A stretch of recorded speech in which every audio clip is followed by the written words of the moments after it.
Hey everyone, you're listening to another episode of the All Things Private Practice Podcast. I'm your host, Patrick.Casale. I'm joined today by Dr. Mona Nour. She is a professor, a speaker, an author, and the owner of Nour Counseling, a group private practice specializing in supporting clinicians and clients who identify with historically marginalized and minoritized communities. She is an identity and belonging researcher, the creator of the Belonging Integration Model, and the host of the Belonging Reimagined podcast. I met you in person in Norway a few weeks ago, and it's really a pleasure to have you on here. I listened to you speak about the belonging model that you're kind of creating and cultivating, and your story is obviously a really empowering one. And I think there's some overlap with your story and why your group practice was created the way that it was created. And if I remember correctly, Nour Counseling has been around for less than 3 years, but you have almost 50 clinicians at this point in time. Yeah, so thank you so much for having me today. It was so great to meet you in person after following you for the last couple of years and supporting one another here and there, and mostly you're supporting me in terms of being a new private practice owner. Yeah, we actually just had our second anniversary, so just 2 years that we've been um, in private practice. I left a group practice before, and I am so blessed that we have clinicians that come to us. We actually don't recruit, and we are at 40, a group of 40 right now. So that is kind of mind blowing to me that that's happened. Yeah. It's a hell of an accomplishment. And I think it goes to kind of circle back to what we're going to talk about a little bit today is some of your journey, some of your story, why you've created the belonging model, but more importantly, why you created and cultivated the group practice culture that you're creating out in Raleigh, Durham, North Carolina, because Yeah. ultimately, I think there's a lot of overlap here. And Mhm. I would love for you to just kind of share, like, talk talk to us a little bit about what belonging is, and talk to us a little bit about why creating this model was so important, not just for you, but for other clinicians, for other clients, for other people in the communities. Oh, thank you. Yeah, it hasn't quite settled in yet. So because sometimes, as private practice owners, we can get lost in the rat race. So really, the story starts back from where I was born and from whom I was born. My parents immigrated from Egypt with $50 in their pockets. My mom landed in JFK Airport with my dad, and she said it was the first time that she felt like home. I joke that I did not feel like home whenever I was in anytime I'm in JFK Airport. It feels kind of wild in there for me. And essentially, what happened is my father is a urologist, and I was born in Philadelphia. And when I was about a year old, they were driving down Interstate 95, which is a long interstate down the East Coast. And they had been looking to move into warmer weather, having come from Egypt and living in the Northeast was a bit of a shock for them. And so my parents had been looking through these urology journals um, to see, where people were recruiting or, what areas they could move to. And my mom recognized this little town uh, that was in that journal when they were driving down Interstate 95. They saw the name of this town. And so she said, "Oh, I think that was a place that's looking for a urologist." And they literally took the exit, found the nearest hospital. And sure enough, they were still needing a urologist. To this day, he is maybe one of two urologists in the whole county. There had never been anyone in the whole history of that county that could help people with urological needs. And so people had to drive out of town. So that was back in 1975. I'm 50 years old now. And there, he still works there at 81 years old. So from that, though, I look the way that I do. I have big curly hair, I have brown skin, I have big green eyes that confuse people with the color of my skin. And I just didn't look like the people there. And I didn't feel like I really connected deeply with most of the people there. And it was a real struggle for me. I got called the N word. I got asked, "What are you?" all the time. And I really didn't know who my people were until I was in theater. And when I was in theater, I made several observations. First of all, it was a great place for me in terms of being able to make connections. I was able to express myself in a way that I never had before, and which is ironic because I'm playing another character, but felt most like myself. So that was one of the first observations I made. The second one was that I was able to make interpersonal connections, and I really made deep friendships there. And we would run lines one on one backstage. People would come to my house. I felt like I had people. And then the third one was that there was a sense of community in terms of all of us would either rise together or fall together, in terms of making a production. And then the fourth was that we all felt that we were doing something bigger than us. I joked that we were in this little high school theater, but felt like we were making an impact somehow or another. There was something that we were collectively a part of that impacted an audience, and carried on the legacy of a playwright, for example. And so those were the four areas of deep connection that I felt.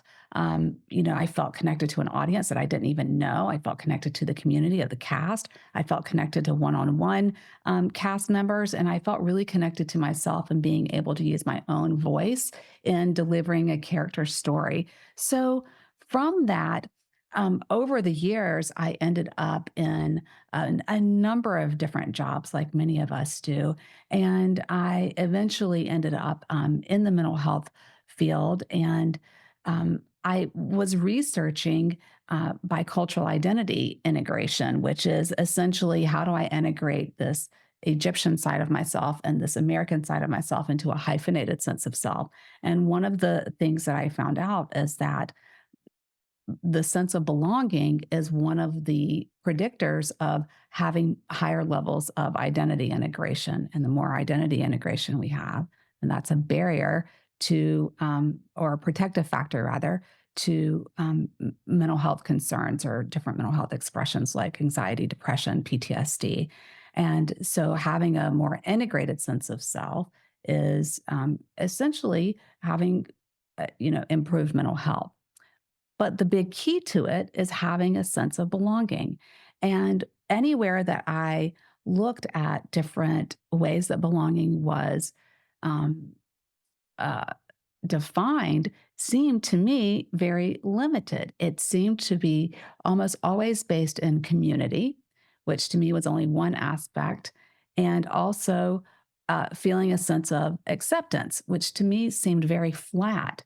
And when I looked back at my research and also clinically at my clients, I recognized that belonging has multiple layers to it that go beyond being accepted, and it shows up in the same four spaces of our lives that I experienced in the theater. So I define belonging as the experience of feeling seen, of feeling embraced, and of feeling celebrated across four different areas: the self, interpersonally, which is a one-on-one relationship, in community, and universally, which is in some level, some kind of macro system. For us in the theater, that was the audience, but it can be, do I feel like I belong in this world? Do I feel seen, embraced, celebrated in community? Do I feel seen, embraced, celebrated in my one on one relationships? Do I feel seen, embraced, and celebrated by myself? So that is the long and short of it in terms of belonging. And then what happened is I took that model and realized that I was not feeling seen, embraced, and celebrated across those four areas in the workplace. And in fact, there were many barriers to belonging in the workplace, and especially, to be honest with you, in the mental health field. And I was working at either in university settings or in private practice settings, where I was either tokenized because of my identities, or I was made to feel like I was either too big or not enough. And many of us with marginalized identities really can relate to that. And so I eventually ended up starting my own group practice and created a system within the practice that really speaks to all the three layers of belonging, but also the breadth of it in terms of self, interpersonal, community, and universal. I love that. It's so powerful, and what you're talking about feels really big. And I imagine circling back to like the theater times, there's a place where you're able to kind of unmask and just be yourself in some ways too, where maybe not societally or culturally, especially, you and I both live in the Southeast, where that may always be an option safely.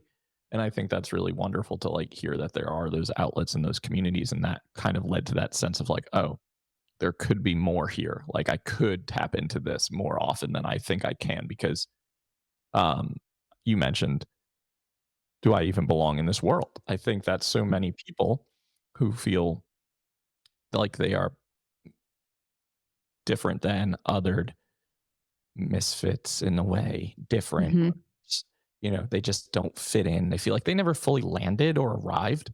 And it's like there's this constant existential processing of like, where are my people? What is wrong with me? Why can't I figure out this life thing? Like this gets so complicated and so heavy. And it's just so sad. And I think what you're talking about, especially when you're like, well, this is what really leads to mental health symptoms. Well, this makes a lot more sense than just being like, well, this is just genetic, or this is just, if we're looking at it from that psychosocial model, like there's so much more to it than just like, yeah, the world is stressful. We're all going to experience it differently.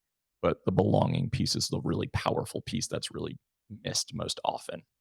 Yeah, it really is, and it's we often think that we are at the mercy of society or a group of people or our neighbors or an organization or our colleagues at work, that we're at the mercy of them to feel a sense of belonging, and in a sense we are, and also we can create our own belonging, which can sound counterintuitive until we actually identify the places where we do have power and where we do have agency and use that. So for me, do I really love the administrative aspects of starting a private practice? Of course not. Like I don't know a single person who actually like who really loves all of that, like insurance paneling and all the nonsense that comes up with it.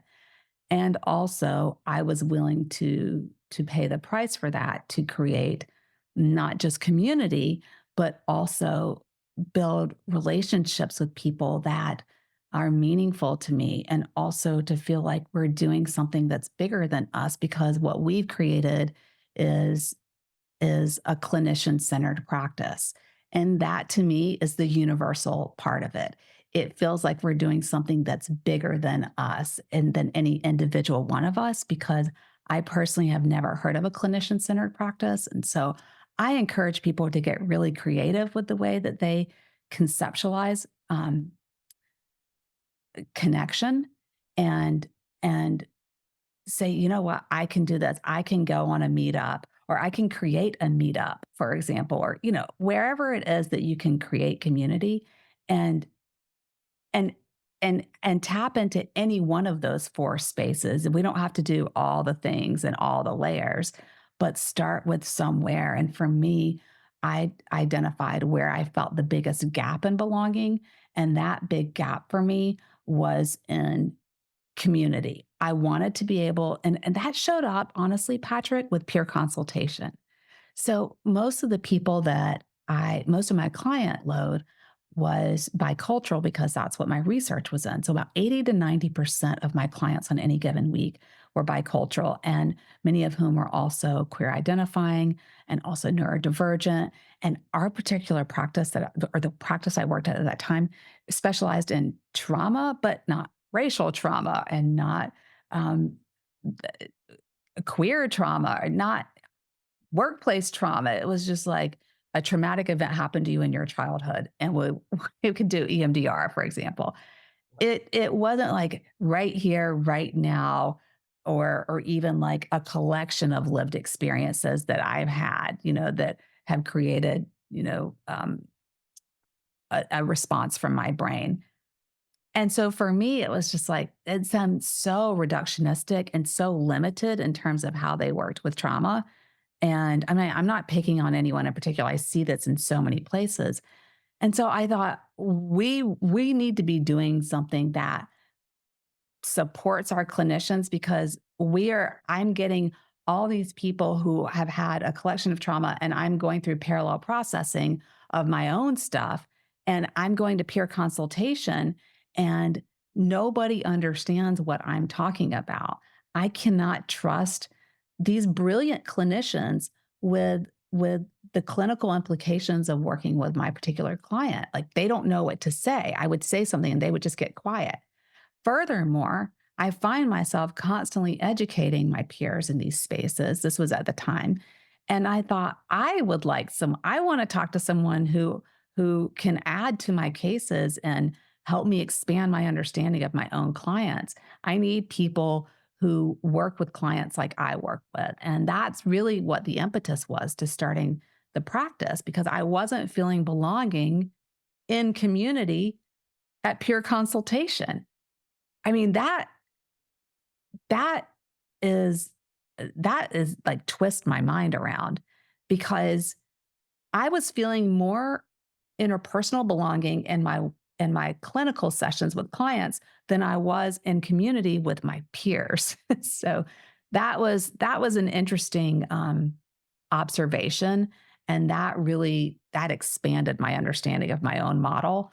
And so now when I started the practice, I said, I want to hit on all four types of belonging. And we have practices and policies in place, and really not policies, but just ways of showing up that hit those different spaces. I love that. And I think when you're saying like you're describing your experiences in pure consultation and you're like, this was shocking to me.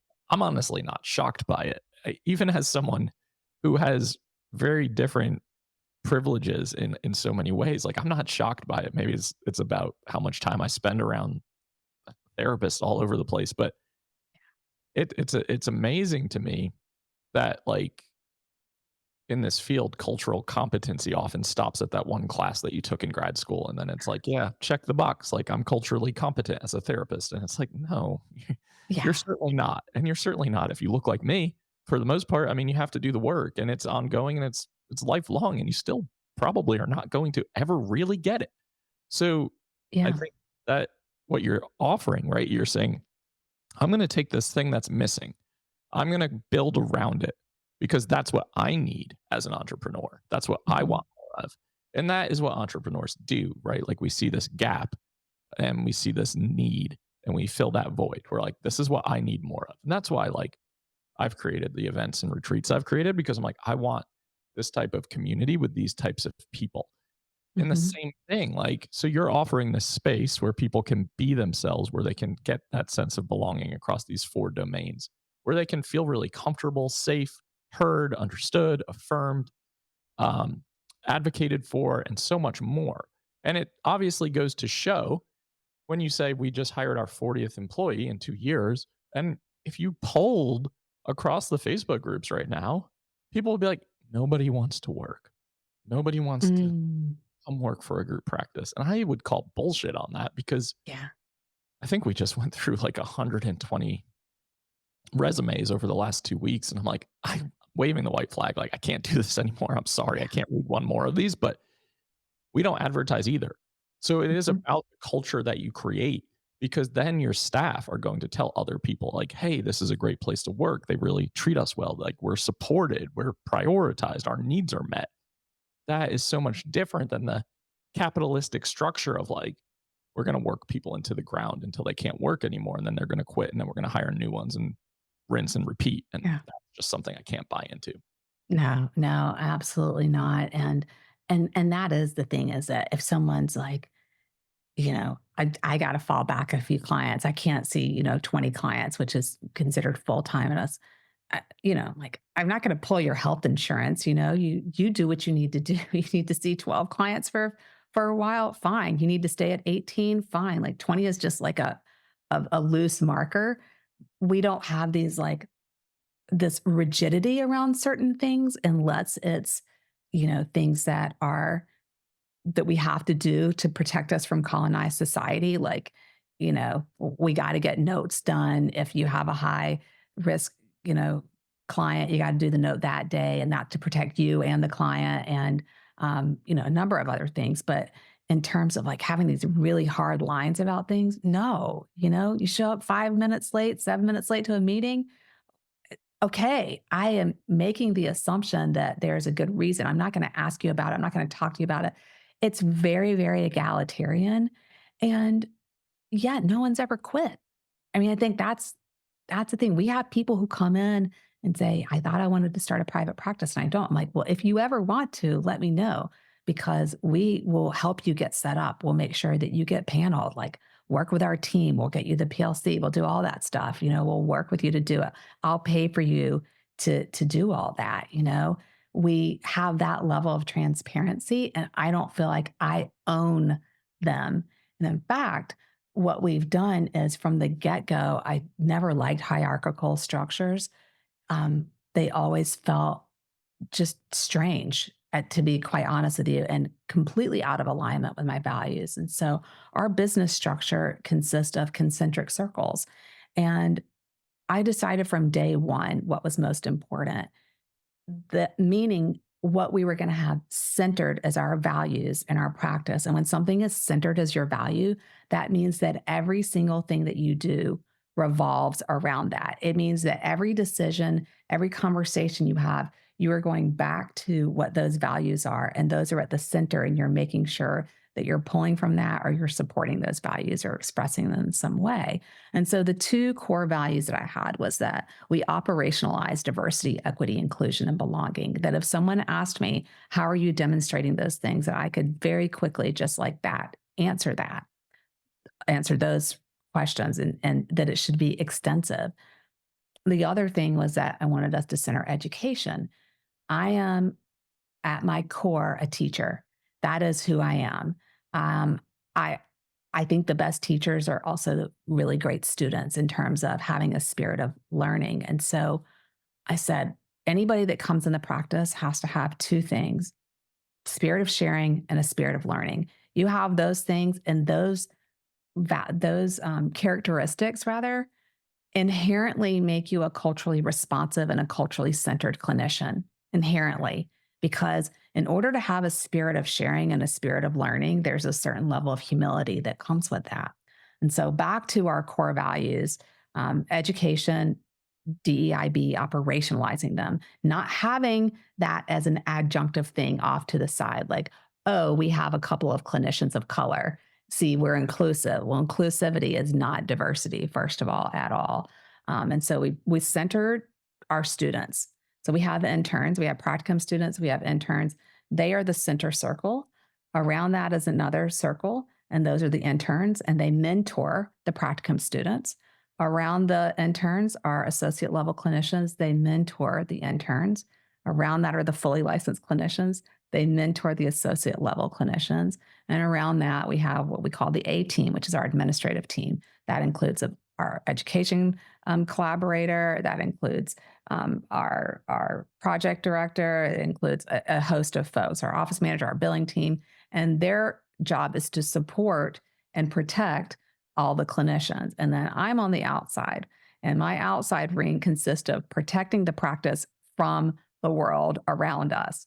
And that can show up in a number of different ways. And so that's how our business structure looks. So it's very flat and circular and also interconnected. So around each circle, like within each circle, they all have work buddies that are assigned to them. So the seasoned clinicians, or the fully licensed clinicians, they all have at least two work buddies. And so everyone's name is on this like circular kind of map. And they love when new people come in and they can see like how things change, or if an associate level person now becomes a fully licensed person, where they show up on the circle and who their mentors are. So basically everyone is mentored, and everyone everyone's a mentor, and everyone gets mentored. And even the practicum students, when someone new comes in, the practicum students, they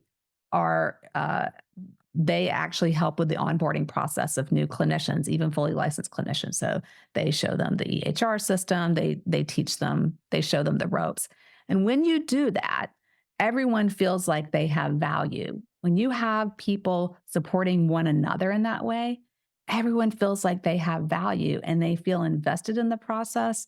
They feel invested in the practice, and they're not just like in a group over there of clinicians that are in this little bracket down here, you know?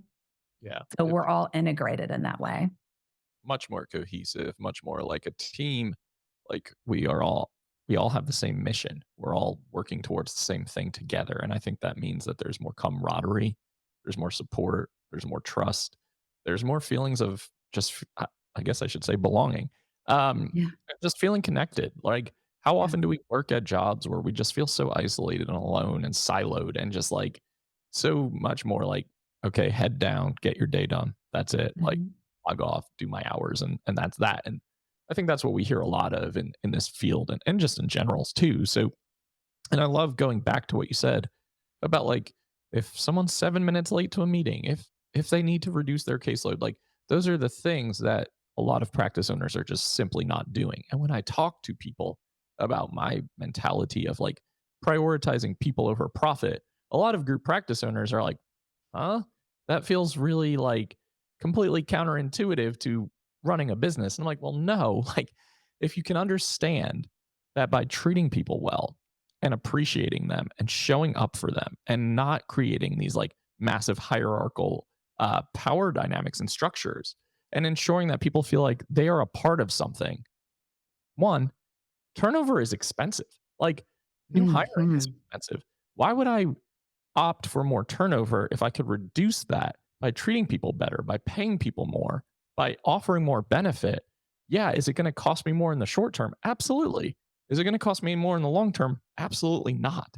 So, like, the reality is, I really do believe that we can move towards these models where it just feels like we are flipping the traditional group practice infrastructure or employment structure on its head. Yeah, absolutely. Reconceptualizing what profit is key because I make money and I also make sure that we pay our clinicians so much better than they would normally get paid, so much better than they would normally get paid. And there's enough to go around. So having that abundance mentality is really important. Also, what else am I getting? Like it's not just about money. There's so much that I'm gaining. The I made great money at the other practice. The main reason I started a practice was so that I would have a sense of belonging, so that I could be as big as I wanted to be and that the people that I was around recognized that there's enough space for all of us. And I get that. And I also have friendships and connections that I know are lifelong, regardless of where our lives take us. I also have a community that I literally have nowhere else in my life. And I also feel like we're doing something important. So that is part of my profit.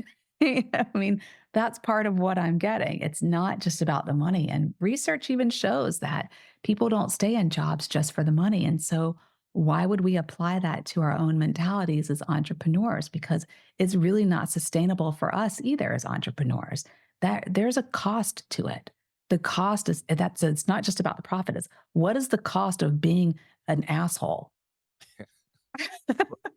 Absolutely. But some of this, a large portion of this, words right now are hard.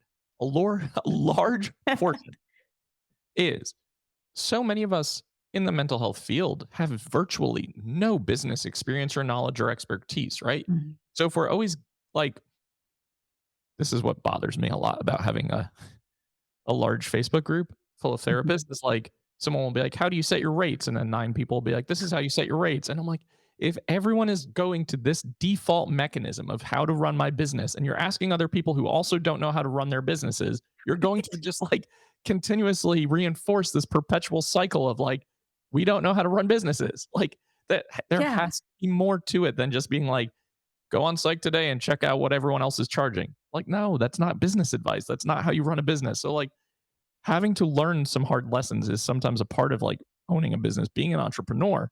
But it all comes back to what you said, centering around your values. And if you center your business around your values, then I think that creates much more cohesion, and it also creates much more sustainability, and it also creates much more enjoyment and satisfaction. Opposed to saying, like you said, it's not just about the profit. It's about, is this creating enjoyment, fulfillment, satisfaction, connection, cohesion, like greater purpose, all the things? Because I always wonder why people work for me. And some of them have worked there for the entirety of the 3 years that we've been open. We have very little turnover. Those who leave are going to start their own practices. And not like you, I do it with welcome, like open arms, because I'm like, how Yeah. can I coach people all over the world on this and then tell my clinicians, like, no, but not you? So Right. I want to model that. And then I wonder, like, why are you still sticking around going on year 4? And it's again, good, circling back to what you said, that there is more to it than just hourly or salaried pay. It's like there's so much more to it when you can invest in terms of making a place feel different or special or unique or really Mhm. cultivated and curated for people who identify with multiple marginalized identities or any intersectionality. Like our practice, specifically specializing in the neurodivergent and queer communities, most of our clinicians identify in if not both, at least one of those pockets. So lots of people who just feel like I don't have places to belong. I don't feel like I have places to be myself. I don't feel like I have places to be like, I don't want to do our one-on-one check-in via video call. Can we do text messaging? And I'm like, yeah, absolutely. So Mhm.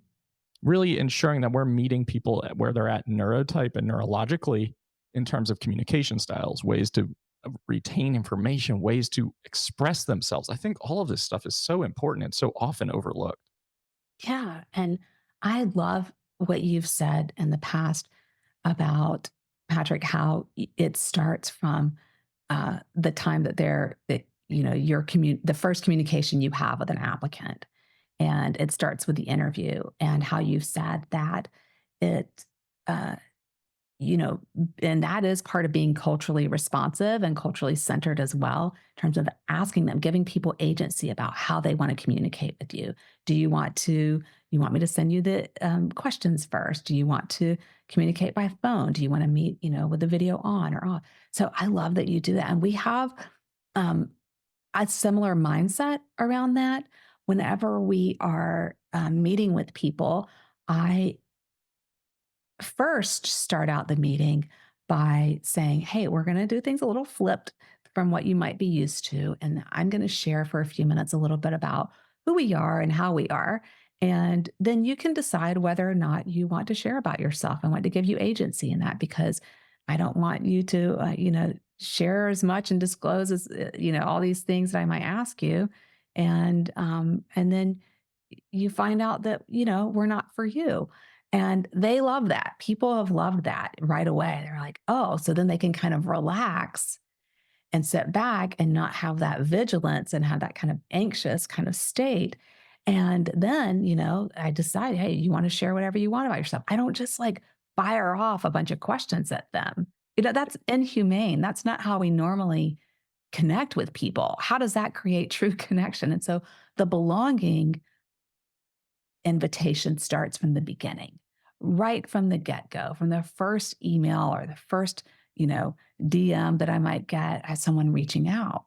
And from there, we talk. There's one question that I ask them. The only question that I ask is, how do you sit with difference? And I ask every single person that question. I might ask a few other things that are just more like get to know you, but not like prove yourself. And I let them know this isn't a meeting about you're proving your worth to me. We are all worthy individuals. You are worth being in this world. You are important in this world, or you wouldn't be here, based on my worldview. And and then after we meet, if I feel like, oh, this is somebody that I think the other clinicians would really like to get to know, not like could be a good fit. I don't like that good fit. I don't like that mentality. It feels like they're assimilating to us, and it removes the concept that we would adapt to them in some way. So so I asked them, to go through and read the bios. Our bios are very transparent. We require that each person share in that second paragraph about themselves, about their upbringing, about how they came to the mental health field. And I say, go read through all the bios and then just pick like three, four, five people that you want to connect with. And so they have agency in who they meet with. They can meet with interns, they can meet with the A team, they can meet with anyone that they want to meet with on that's part of Nour counseling. And and then everyone in the practice that they decide to meet with, if it's not a hell yes, then it's a, not right now. And we provide feedback. And if somebody says no, it has to be specific because we want to make sure that we don't have some kind of unconscious bias. And they have to say, when I asked them about this or that, or when we were talking about this or that, you know, these are some concerns that came up. And so it has to be unanimous. And that lets the people that are at part of the practice have some kind of investment in that individual. And they've already spent some time getting to know that person, and they feel like their voice matters and who comes into the practice. It's not just I randomly say. And that goes for interns as well. And then it also, if that person joins, they've already made, four or five friends. And so they've already started that interpersonal belonging aspect in itself. And then we get together as a community because we're all telehealth. We get together about 4 times a year and have a big party at my house. And so there's community there.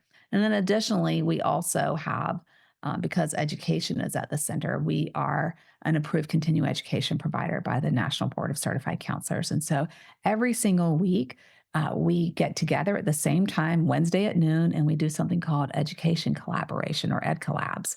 And we find out, we have an incredible admin person or A team person who finds out what everybody wants to learn and then finds out who can teach what. And so we teach one another within the practice every week. And so we have community in that. Every Wednesday at noon, we are all little squares on the screen and we are teaching one another. Somebody is facilitating learning in an area because none of us are, knowledgeable about all the things. And so we get free CEs every week in that way. And then we also have community. And so that's some of the ways that we focus on the belonging model, but also create belonging from the beginning for a person that's coming in. Love it. I think it's so powerful and so unique. And what you're onto is really special. So Thank you congrats so on all of much. it. It's really cool. Thank And you. I know you're really getting going now with like some of these creations too. So I'm really excited to like circle back in a year and see where this has taken you because Yeah. it's really awesome, Mona. So I just want to thank you for coming on and just sharing some of your story and this wisdom and really, really helpful for everyone listening. I hope this was a really introspective type of conversation where you can really start to check in with like, hey, how can we shift some things, whether it's within our practice or group structure, to really create something that feels equally as important or unique or special to you. And Mona, congrats, seriously. So thank you. Oh, thank you so much. I'm so honored to be here. And I really appreciate your support, Patrick. You really inspired me over the years. And so thanks again for having me. You're very welcome. And please tell everyone where they can find more of what you've got going on. Yeah. So for our uh, group private practice, you can go to nourcounseling.com. Nour is just my last name, Nour, counseling.com. And then for the podcast and some of the other things that I'm doing with belonging and speaking events, you can go to my own website, which is drdrmonanour.com. Perfect. And you can check Mona's podcast out on all major platforms too. And I think you have a YouTube channel coming as well. So lots of cool stuff in store. And that will all be in the show notes so that you all have easy access to all of that information. Thank you so much for coming on. Thanks so much, Patrick. To everyone listening to the All Things Private Practice podcast, new episodes are out every single Saturday on all major platforms and YouTube. Like, download, subscribe, share, doubt yourself, and do it anyway. I'll see you next week.